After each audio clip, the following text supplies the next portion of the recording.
wu région de Thiès donc looloo tax ñu invité waa CDP wu Tivaouane waa CDP wu Mbour ak waa CDP wu Thiès pour mun a am benn ay échange waxtaan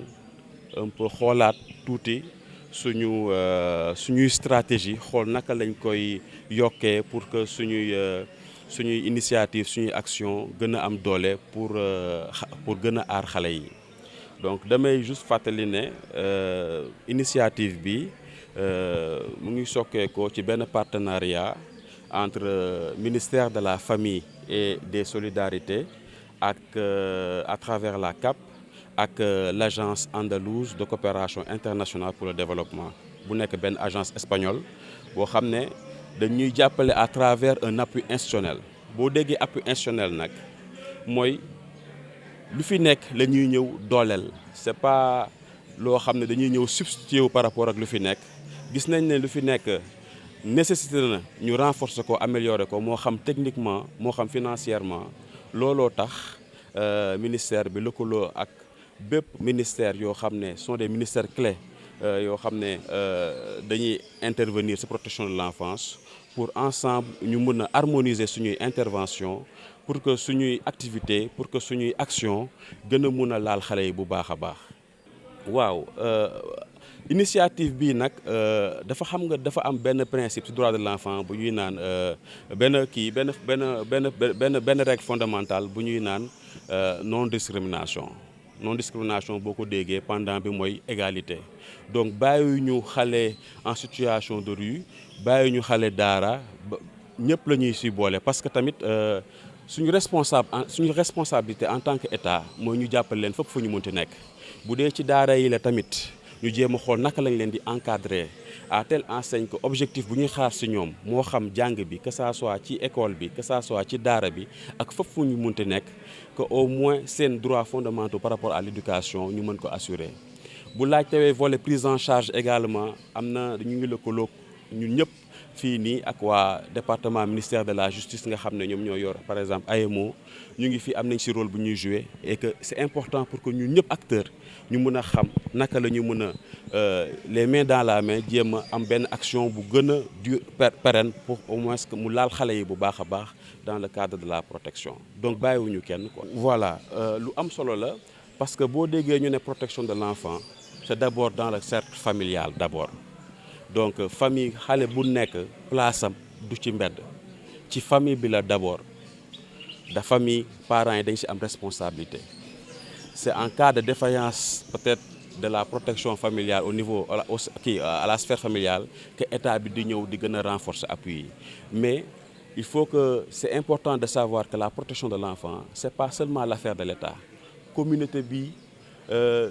parties prenantes yi organisation de la société civile comme acteurs institutionnels yi ñëpp dañu see am part de responsabilité moo tax it genre rencontre yi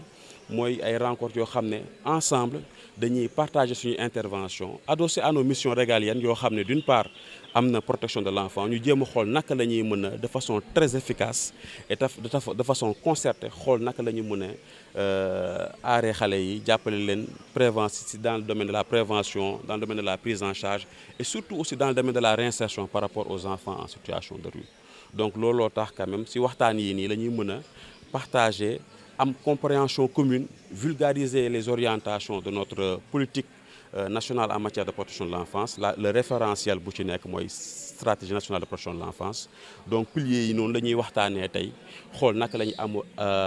la ñuy renforcer suñuy intervention ci côté boobu. waaw am na solo trop parce que aar xale yi yu nekk ci mbedd bi en fait déjà mbedd bi du kër. loolu la ñuy njëkk a constaté te xam nga protection comme on dit ku si nekk da cee am wàll tey jii boo xoolee kuy gi ñun dañuy par exemple bu ñu génnee ci mbedd dañuy sare ay xale lañ fay nekk te aussi enfants de la rue il faut ngeen xam ne c'est pas seulement aussi les talibés amaana ñeneen ñoo xam ne ils sont accompagnés ñu nekk ci mbedd bi les enfants ñuy ooyee les enfants figures ak yooyu noonu yëpp dafa soxla ñu aar leen ba tax nag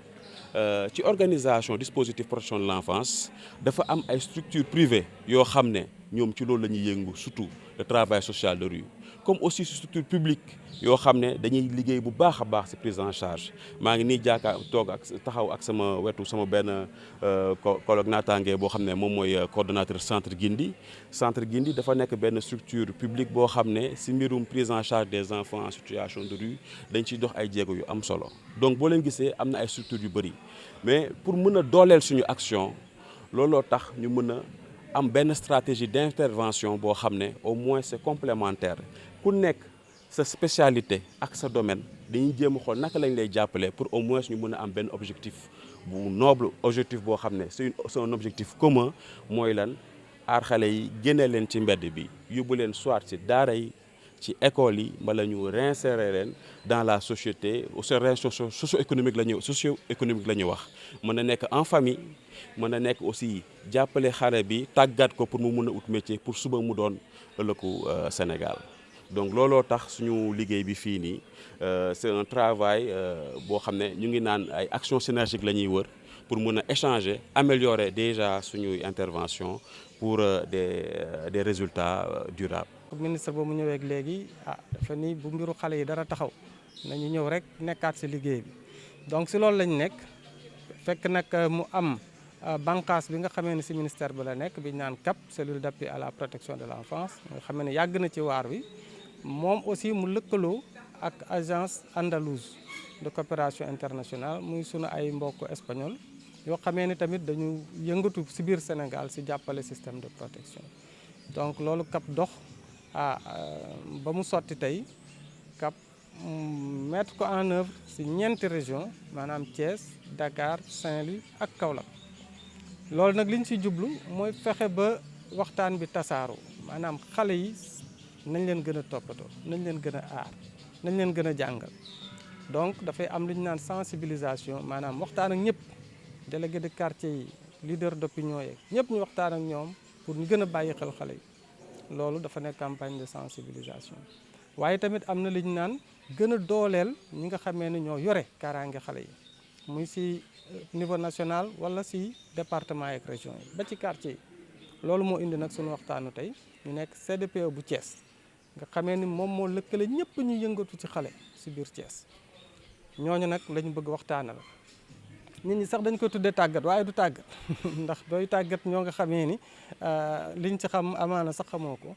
waaye dañuy wane rek ni gën na amal yitte état du Sénégal gën na amal solo ministère de la famille que ñuy bàyyi xel fu ñu toll xale yi bi ci des nag am na tamit centre yi nga xamee ne boo jëlee xale ci mbedd bi fa nga leen di yóbbu ñooñu tamit dafa laaj ñu dooleel leen waaw parce que di nga gis jàmbaar yi nga xamee ne guddi gi xale yi fanaan ci mbedd bi ñu dem jël leen indi ci centre bi sang leen seet seen wér-gu-yaram ba pare wër seen waajur fu mu ne pour delloo leen fa loolu tamit dafa nekk beneen dimension projet bi nga xamee ni dañ ci bàyyi xel bi mujj bi nag mooy wecc xalaat parce que bu ñu nee projet bii dañ ko seq ak agence andalouse de coopération internationale pour le développement mu ñëw pour jàppale Sénégal moom it bëgg na Sénégal gën a am doole waaye bëgg na tamit jàng ci Sénégal waaw kon ñoom dañu indi seen xam-xam mais bëgg aussi jàngaale réew mu mel ni Maroc moom tamit fëgg na bunt bi ni moom it lii xew Sénégal daf ko intéressé bëgg na bokk ci projet bi dugal ci dooleem mais aussi jàng ci Sénégal ba pare Sénégal tam ñëw jàng ci Maroc li nga xam ne ñu ngi koy def loolu yëpp nag pour ñu gën a mën a toppatoo suñu doom gën mën a toppatoo xale yi li ñu fi indi yëpp finalité bi mooy suñu njaboot mooy xale yi te Sénégal réew la boo xamee ne waruñu fi gis ñu fi mettital xale waaw loolu du yoon kenn waru ko seetaan te dafa war a jeex xale warul taxawaalu ci mbedd bi loolu tam lu war a jeex la muy taalibe muy ku mu mënti doon donc loolu daal moo ñu indi tey biir Thiès ñu siy gërëm gouverneur ndax bi ñu ministre booleeg moom ak coordinatrice su CAP dañ ci taxaw bu baax préfet tamit ñu gis ko mu ubbil ñu bunt gën ci dugal loxo rawatina tamit waa presse bu Thiès tamit gis nañ seen taxawaay ndax dañuy wax tout le temps dafa am benn droit de l'enfant bu ñuy fàtte mooy l'enfant a le droit à la communication maanaam journaliste bu ne droit la pour mu wax droit wu xale bi la pour mu wax ci xale yi waaw kon baax na tamit ñu bàyyi kook suñu moroom taskatu xabaar yi yéen daal yéen a ngi koy def waaw loolu yëpp gis nga bi ñu njëkk a wax mooy sensibiliser boo gisee nit ñi di ko def dafa fekk ni Sénégal dafa neex a yalwaane waaw ndax bu nit ki nekkee ci mbedd bi kenn du la wax dara buñ ko commencé su ñun ñëpp nag dañuy daw ñëw si waaw kon boo bàyyee benn bunt la muy juri ji ëllëg xamuloo ko waaw loolu nag moo tax tey sunu xale yi nekk si mbedd bi du mbaaxu Sénégal muy bàyyi xale si biti taalibe sax bu daan ñëw si buntu kër taxaw da nga koy woo mu dugg si waaw kon tey ji yëf yi tamit dafay am ay jéego protection da ngay nekk tey si lii mais mbiru xale yi daf lay raw boo teelul tàggatu taxawaat da lay raw ndax ni nga ko waxee ñu ngi topp taalibe yi waaye fekk na tey ay Nigérian astafurlah mënuñu sax tudd bañ stigmatique kenn mais duñ ni sax ay gan lañu mais foofu it dafa indi beneen problème buy gën a sax kawe ndax dinañ ci waxtaanee parce que tey ñëpp carte d'identité CEDEAO la ñu am dañu naan liberté de circulation ay xale yi terewuñ leen ñu voyager mais voyage boobu dañ ko war a encadrer doo gis benn waaye bu ñëwee diggante Mali ak Sénégal wala Guinée ak Sénégal xale yi war nañu mën dem nga gis mag mu jël benn oto def si fanweeri xale àndul ak seen i waajur amul autorisation parentale ne nag day ñëw sanc biir Ndakaaru loolu tamit si lu ñu war a xeex la bokk bi si mujj nag mooy tamit te CAP mu ngi si liggéey bu am solo mooy protéger xale yi si xarala yu bees yi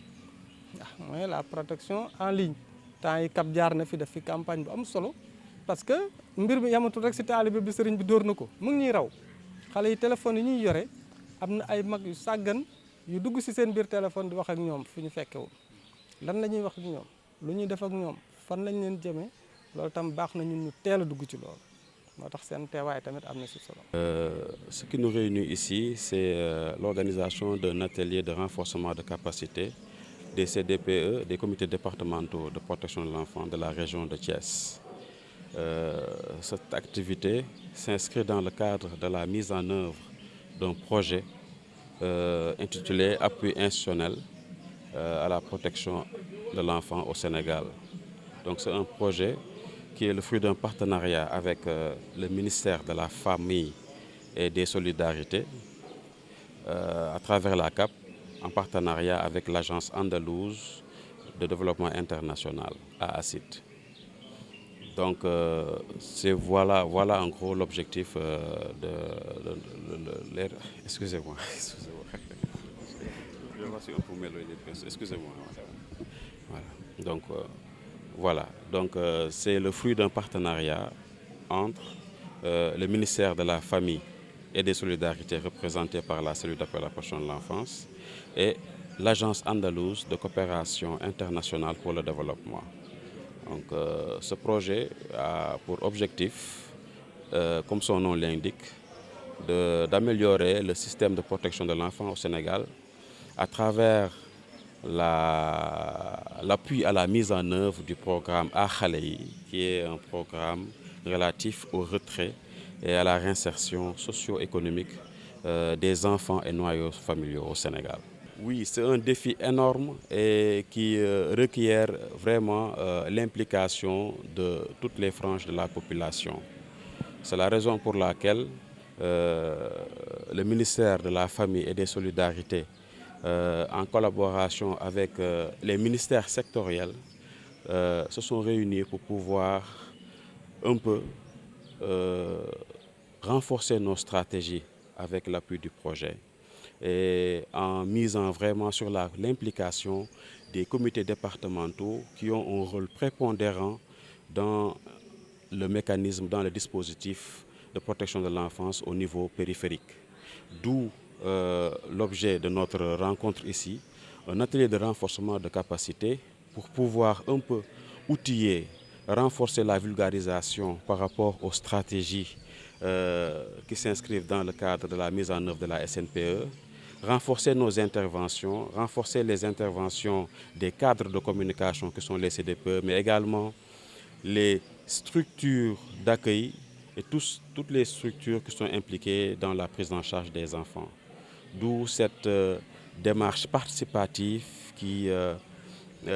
nécessite vraiment une concertation, une harmonisation des interventions pour des résultats plus pérennes en faveur des enfants.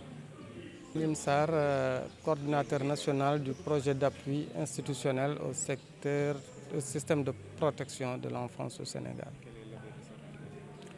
L'objet de cette rencontre entre dans le cadre de la mise en œuvre du projet d'appui institutionnel au système de protection de l'enfance, qui est une initiative du ministère de la Famille et des Solidarités, qui a en charge la protection des enfants au Sénégal. Ce projet est le fruit d'un partenariat avec l'Agence andalouse de coopération internationale, donc, qui est une agence très dynamique dans le secteur de la protection et qui vient donner main forte au système national de protection. Cela par l'entremise de la cellule nationale, de la cellule d'appui à la protection de l'enfance, la CAP. Donc ce projet est une initiative qui va s'étaler sur une période de 19 mois, une phase pilote de mise en œuvre du projet qui va cibler des axes clés de la protection. Une forte campagne de sensibilisation et de mobilisation des acteurs locaux, des acteurs territoriaux, mais aussi des institutions autour de cette problématique de la protection de l'enfance. Également, ce projet va accompagner les systèmes nationaux de coordination. C'est dans ce cadre-là que nous sommes aujourd'hui à Thiès, dans le cadre d'une tournée qui va nous mener dans 3 régions, pour accompagner les comités départementaux de protection qui sont les dépositaires de la protection au niveau local. Donc l'atelier de ce jour s'inscrit dans cette perspective-là, de redynamiser, de remobiliser les comités départementaux qui ont un rôle central dans le système national de protection. Il y aura également des initiatives concrètes, des initiatives de prise en charge, de retrait des enfants, parce que dans ce projet-là également, il est important de voir la stratégie de la CAP qui accompagne les acteurs dans une dynamique quotidienne. Ne pas positionner le retrait des enfants sous des événements périodiques, mais sortir les enfants de la rue, c'est une activité de tous les jours. Comme vous l'avez vu sur les slogans, la place de l'enfant, ce n'est pas la rue, c'est soit à l'école, en famille ou dans les daras. Donc, nous sommes en train aussi de nous inscrire dans cette dynamique-là, de retirer ces enfants tous les jours. Et là, nous nous appuyons également sur le dispositif, parce qu'il s'agit de renforcer le dispositif. Donc, vous avez la présence du Centre national Guindi, qui est une référence institutionnelle dans ce domaine-là, de retrait des enfants. Mais également, il y a d'autres centres qui font d'excellentes choses. Et ce projet nous permettra d'apprendre des expériences des uns et des autres, de tirer les bonnes leçons et de les éparpiller, de les mettre à l'échelle. Le dernier aspect également, ce sera fondé sur la coopération internationale, sur l'échange international d'expériences. Comme vous l'avez vu, ce projet est supporté par la coopération andalouse, mais c'est un projet également qui va impliquer un pays comme le Maroc, qui est une référence dans la protection. Et le Sénégal aussi va entrer dans cette dynamique d'échange du donner et du recevoir.